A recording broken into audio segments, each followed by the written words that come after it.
J'ai trouvé chez mes comédiens une exigence qui était comparable à la mienne. Ce qui était un miracle, parce que je suis vraiment un casse-couille et un être exigeant sur un plateau. Et là, il l'était certainement tant que moi. Et ça valait aussi pour l'équipe technique. Il y a eu une sorte de... J'ai comme l'impression que tout le monde s'est dit, maintenant on va aller vraiment à fond.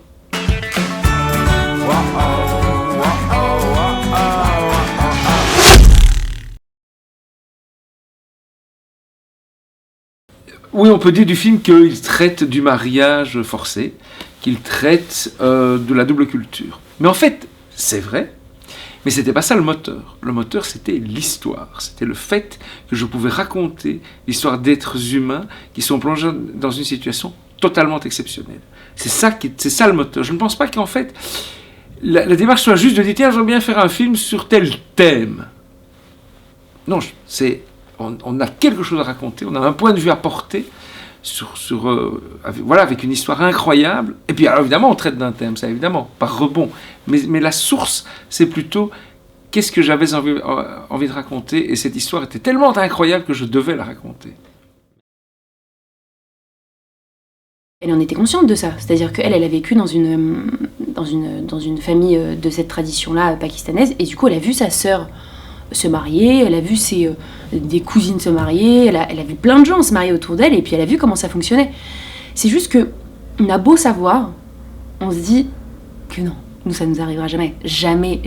J'ai vu que une personne de ma famille, qu'une jeune fille de ma famille qui a sensiblement mon âge, on lui avait proposé des maris qui habitent au Pakistan.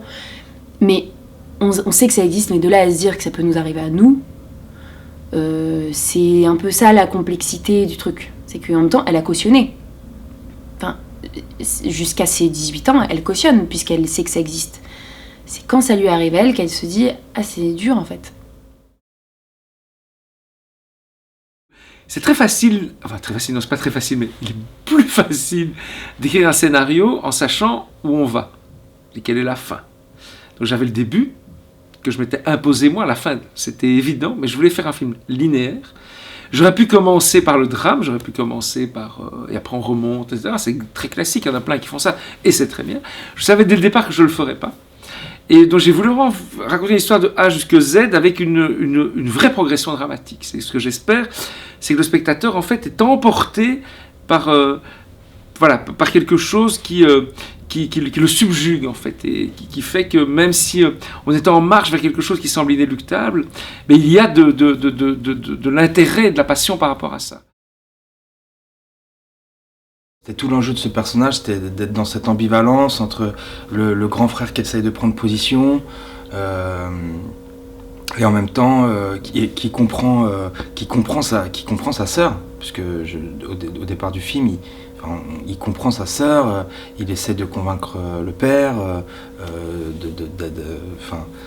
qu'elle puisse garder ce bébé. Et en même temps, il comprend les valeurs de la religion, de la tradition. Et en plus, son père est malade, donc il n'a pas envie que cette histoire l'affecte encore plus et le rende encore plus malade. Donc il est tiraillé en fait entre tous les personnages. Moi c'est ce qui m'a beaucoup plu aussi à la lecture. On en parlait tout à l'heure, mais voilà, je me suis dit, il est d'accord avec tout le monde. Je crois que c'est le gros problème d'Amir, c'est qu'il est d'accord avec tout le monde. Il est d'accord avec sa soeur, il est d'accord avec le père. Et du coup, au bout d'un moment, en fait, il se perd là-dedans, quoi.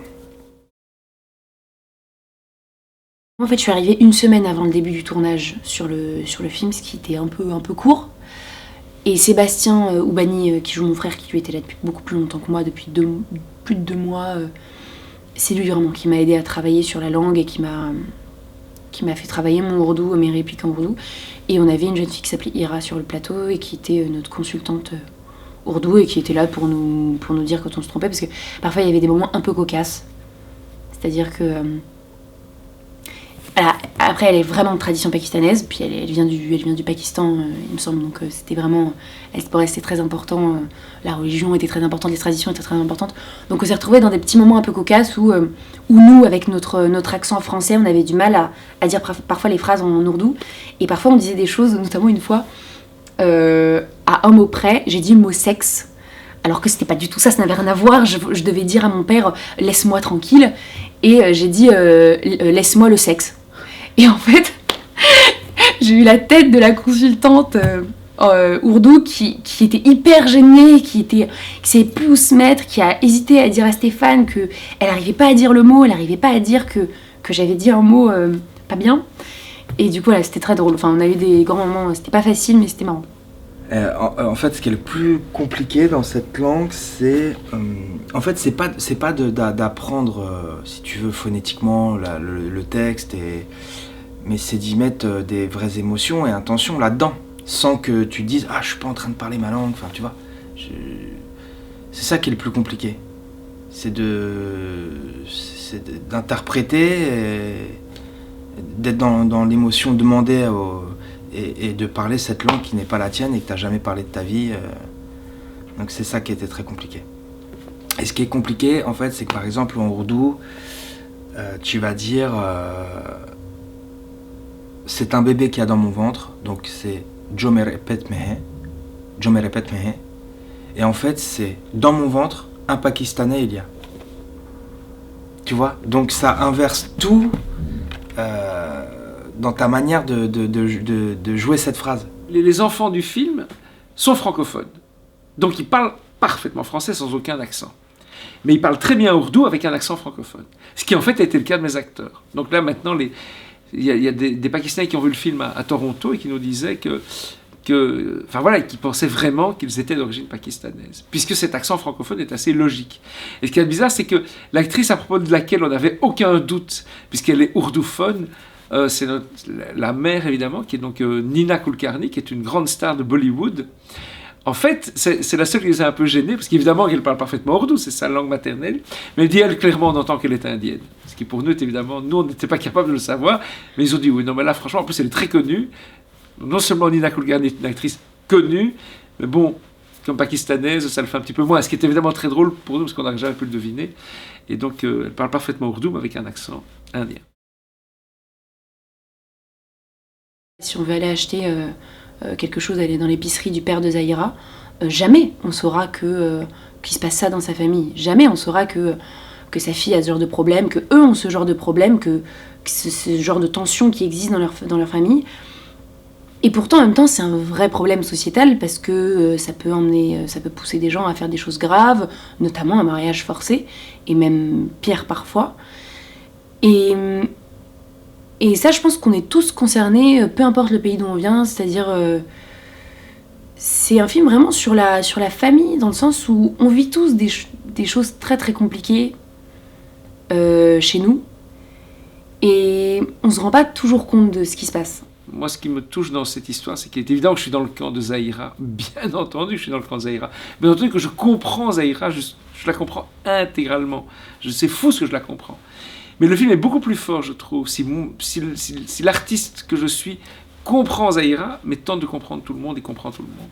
Et après, c'est au spectateur. Vous savez, le jugement moral, enfin le jugement appartient au spectateur. C'est son affaire. Parce que c'est de lui à lui. Parce que ça dépend de ce qu'il est, de ce qu'il a vécu, et je respecte ça infiniment. Moi, je dois montrer avec le plus d'élévation et de générosité possible une situation que je trouve extraordinaire. Parce que je maintiens vraiment que l'histoire de Zahira, c'est une des histoires les plus extraordinaires que je connaisse. Moi, je vais sembler très prétentieux, mais j'assume. Sophocle, à l'époque, a écrit Antigone. Sophocle, aujourd'hui, en 2016, il écrirait l'histoire de Zahira. Et ça s'appellerait Zahira parce que c'est une histoire incroyable.